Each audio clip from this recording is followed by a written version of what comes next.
नमस्कार मित्रो, स्वागत आहे तुमचं या व्हिडिओमध्ये। मित्रो, मनोज जरांगे पाटील आज 20 जुलै उपोषणाला बसणार आहेत आणि उपोषण हे अटळ आहे असं त्यांनी सांगितलेलं आहे आणि त्याप्रमाणे ते आज 10 वाजता उपोषणाला बसणार आहेत। परंतु त्यापूर्वी काल त्यांनी पत्रकारांशी बोलताना काही मुद्दे मांडलेले आहेत, ते मुद्दे आपण पाहणार आहोत आणि त्याच्याबद्दल या ठिकाणी आपण बोलणार आहोत, त्याच्यावरती प्रकाशझोत टाकणार आहोत। कोणते मुद्दे आहेत आणि काय महत्त्वाचं आहे हे या ठिकाणी मनोज जरांगे पाटलांनी सांगितलेलं आहे। त्यांना अपेक्षा होती किंवा असं अपेक्षित होतं मनोज जरांगे पाटलांना सरकारचं कोणीतरी येईल आणि प्रतिनिधी म्हणा किंवा कोणी सरकारमधले आणि त्या ठिकाणी त्यांच्याशी चर्चा करतील असं मीडियामध्ये सुद्धा या ठिकाणी काही बाबतीमध्ये मीडियामध्ये सुद्धा हे वर्तवण्यात आलं होतं किंवा सांगण्यात आलं होतं। परंतु असं कुठलंही त्या ठिकाणी ही घटना घडलेली नाही आणि उपोषण हे अटळ आहे असं त्यांनी सांगून आज उपोषणाला ते सुरुवात करणार आहेत, 10 वाजता बसणार आहेत। पण त्यापूर्वी त्यांनी मांडलेले जे मुद्दे आहेत किंवा ज्या महत्त्वाच्या गोष्टी आहेत त्याच्यावरती आपण बोलणार आहोत। काय त्यांचं म्हणणं आहे किंवा कशा पद्धतीने सरकारने हे सगळं प्रकरण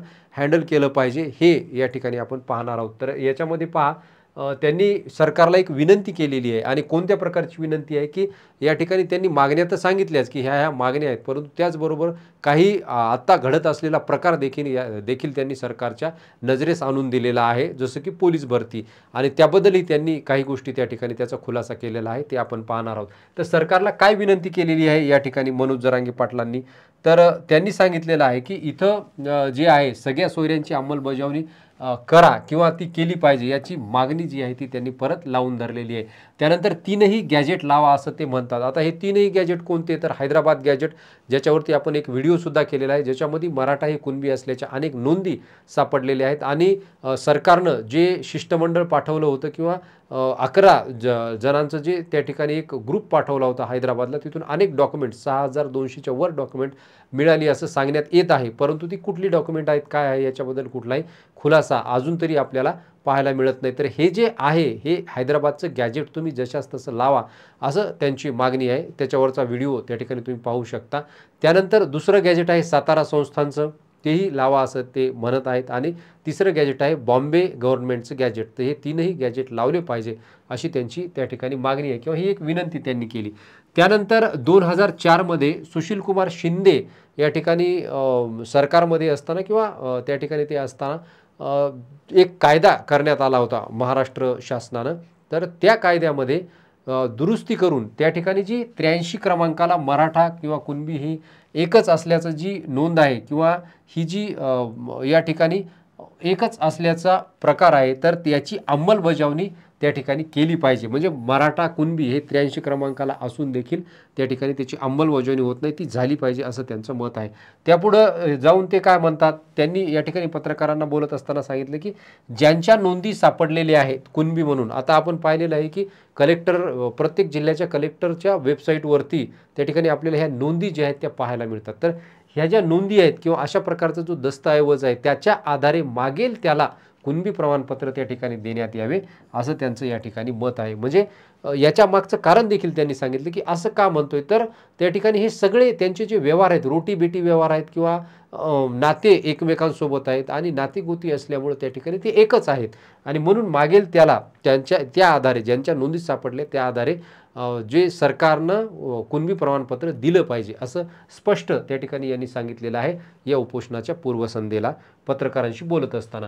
पुढं काय म्हणतात ते या ठिकाणी, तर पोलीस भरतीमध्ये सापत्न वागणूक मिळत आहे।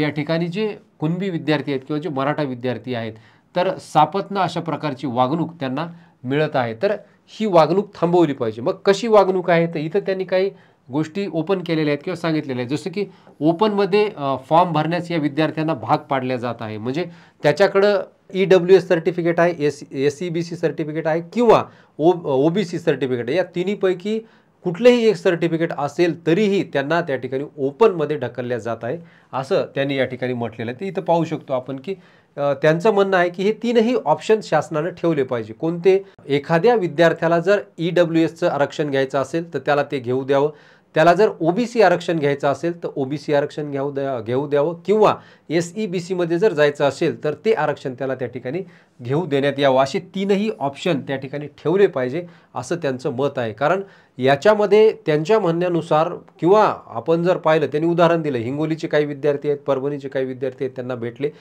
परवा दिवशी त्यांनी तर पत्रकारांना जिंतूरच्या एका विद्यार्थ्याचं कुणबी सर्टिफिकेट दाखवलं आणि त्या विद्यार्थ्याची कैफियत देखील त्यांनी सांगितलेली आहे की हा विद्यार्थी तिथं जाऊ नये. त्याचं नावसुद्धा त्यांनी त्या सर्टिफिकेटवरचं वाचून दाखवलेलं आहे की त्याला ठाण्यामध्ये तो पोलीस भरतीला गेलेला असताना त्याला त्या ठिकाणी ओपनमध्ये टाकण्यात आलं, त्याच्याकडे कुणबी प्रमाणपत्र असून देखील. तर असे प्रकार घडत आहेत. म्हणून हे तीनही ऑप्शन त्या ठिकाणी शासनानं दिले पाहिजे किंवा हे ऑप्शन त्यांच्यासाठी खुले ठेवले पाहिजे असं त्यांचं मत या ठिकाणी आहे.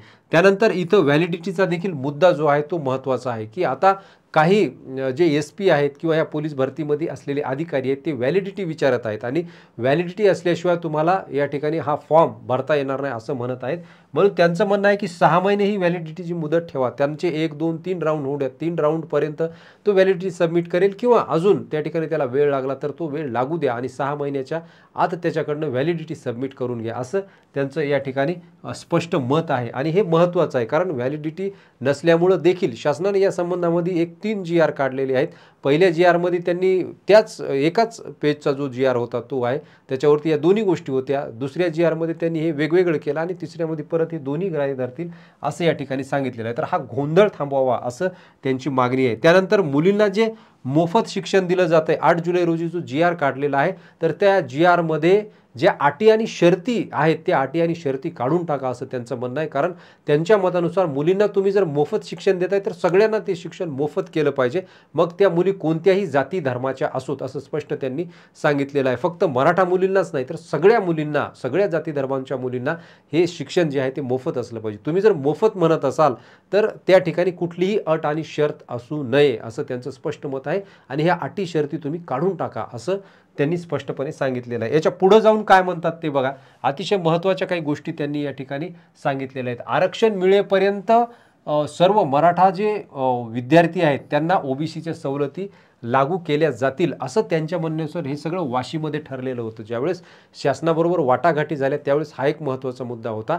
शासनानं सांगितलं होतं की आरक्षण मिळेपर्यंत किंवा आरक्षणाची अंमलबजावणी होईपर्यंत सर्व मराठा विद्यार्थ्यांना ओबीसीच्या सवलती आम्ही लागू करू किंवा ओबीसीच्या सवलती आम्ही देऊ, परंतु याच्यातली कुठलीही सवलत जी आहे ती ओबीसीची लागत नाही. म्हणजे वाशीमध्ये जे ठरलेलं आहे त्याची अंमलबजावणी होत नाही किंवा त्याप्रमाणे सरकार वागत नाही. त्यानंतर EWSचं जे आरक्षण दिलेलं आहे जे की केंद्रामध्ये देखील मान्य असतं, तर ते आरक्षण SEBC दिल्यामुळं बंद करण्यात आलेलं आहे. तर ते आरक्षण बंद करू नका, त्याचीही सवलत, त्याचीही सूट ही विद्यार्थ्यांना द्या असं त्यांचं म्हणणं आहे, स्पष्टपणे त्यांनी सांगितलेलं आहे. त्यानंतर त्यांनी बीडचे जे SP आहेत त्यांचं कौतुक केलेलं आहे. ते याच्यासाठी केलेलं आहे की बीडचे जे SP आहेत त्यांनी 3ही ऑप्शन विद्यार्थ्यांसाठी ठेवलेले आहेत या भरतीमध्ये. कुठले तर EWS मध्ये त्याला पाहिजे असेल तर EWS मध्ये फॉर्म भरता येईल. त्यानंतर OBC मध्ये पाहिजे असेल तर OBC मध्ये त्याला फॉर्म भरता येईल. त्याच पद्धतीने SEBC मध्ये देखील त्याला फॉर्म भरता येईल. तर अशा पद्धतीनं बीडच्या जे SP आहेत त्यांनी जे केले ते इतरही ठिकाणी व्हावं किंवा त्यांनी देखील करावं. कुठलाही त्या ठिकाणी भेदभाव करू नये, जातीयवाद करू नये, एखाद्या विद्यार्थ्याचं नुकसान करू नये असं त्यांचं मत आहे आणि त्यामुळे त्यांनी बीडच्या जे SP आहेत त्यांचं कौतुक देखील केलेलं आहे. त्यानंतर त्यांनी पुढं असं सांगितलेलं आहे की हे जे रेकॉर्ड तपासणं आहे ते चालूच ठेवावं आणि या रेकॉर्डसाठी जिल्हानिहाय किंवा तालुकानिहाय बेंच करण्यात यावेत आणि त्या बेंचच्या मार्फत हे सगळं त्या ठिकाणी जे रेकॉर्ड आहे ते तपासल्या जावं आणि विद्यार्थ्यांची सोय व्हावी किंवा त्यांना कुणबी जे प्रमाणपत्र आहे ते मिळावं. त्याच पद्धतीने ह्या ज्या व्हॅलिडिटीचे प्रश्न आहेत ते व्हॅलिडिटीचा मुद्दा देखील तो निकाली निघावा आणि त्यांना व्हॅलिडिटी मिळावं, त्यासाठी हे बेंच त्या ठिकाणी चालू करणं अतिशय गरजेचं आहे असं त्यांनी तातडीनं सांगितलेलं आहे. आणि हे सांगून त्यांनी पुढं असंही म्हटलेलं आहे की उपोषण तर होणारच आणि ह्या मागण्या सरकारकडं त्या ठिकाणी आमच्या आहेत आणि याच्या अगोदरही ह्याच मागण्या होत्या, याच्यामध्ये कुठलाही बदल त्या ठिकाणी नव्हता. म्हणून या ठिकाणी ह्या ज्या सगळ्या गोष्टी आहेत त्या आपण लक्षात घेतल्या पाहिजे. आणि त्याचबरोबर मनोज जरांगे पाटील जे मराठा समाजासाठी आज करत आहेत हे फक्त मराठा समाजासाठी नसून सगळेच या ठिकाणी जे इतरही जाती धर्माचे लोक आहेत त्यांच्यासाठी सुद्धा ही सगळी गोष्ट महत्त्वाची आहे. कारण या महाराष्ट्रातला इतका मोठा समाज जर एखाद्या इतकं मोठं आंदोलन करत असाल आणि एखाद्या मागणीसाठी लढत असाल आणि त्यांची मागणी पूर्ण होत नसेल, तर हा गंभीर त्या ठिकाणी प्रश्न आहे किंवा गंभीर मुद्दा आहे. तर याची देखील दखल आपण सर्वांनी घेतली पाहिजे आणि मनोज जरांगे पाटलांचं जे आंदोलन आहे त्यांना फक्त मराठ्यांनीच नाही तर इतरही जाती धर्माच्या लोकांनी पाठिंबा दिला पाहिजे. ही काळाची गरज आहे, कारण ही जी लढाई आहे ही फक्त मराठ्यांची नाही, तर ही लढाई प्रस्थापित विरुद्ध विस्थापित अशा प्रकारची. कोणत्याही जाती धर्मातले तुम्ही प्रस्थापित घ्या आणि विस्थापित घ्या, ही त्यांची लढाई. म्हणून ही आपण लक्षात घेऊन अशा पद्धतीनं त्या ठिकाणी त्यांना सगळ्यांनी सपोर्ट केला पाहिजे आणि हे त्यांच्या ज्या मागण्या आहेत त्या मान्य करण्यासाठी आपण मदत केली पाहिजे. तर मला वाटतं ह्या सगळ्या ज्या मागण्या आहेत किंवा हे त्यांचं जे म्हणणं आहे ते आपण सर्वांपुढे मांडलेलं आहे. तुम्हाला याबद्दल काय वाटतं किंवा तुमची काय प्रतिक्रिया आहे, कृपया तुम्ही कॉमेंटमध्ये त्या ठिकाणी टाकू शकता आणि विचारपूर्वक त्या ठिकाणी कॉमेंट्स आपण टाकल्या पाहिजे. थोडासा विचार त्या ठिकाणी केला पाहिजे, कारण अनेक प्रकारच्या कॉमेंट्स या आपल्याला मिळत असतात किंवा आपण पाहत असतो. तर भेटूया पुढच्या व्हिडिओमध्ये. धन्यवाद.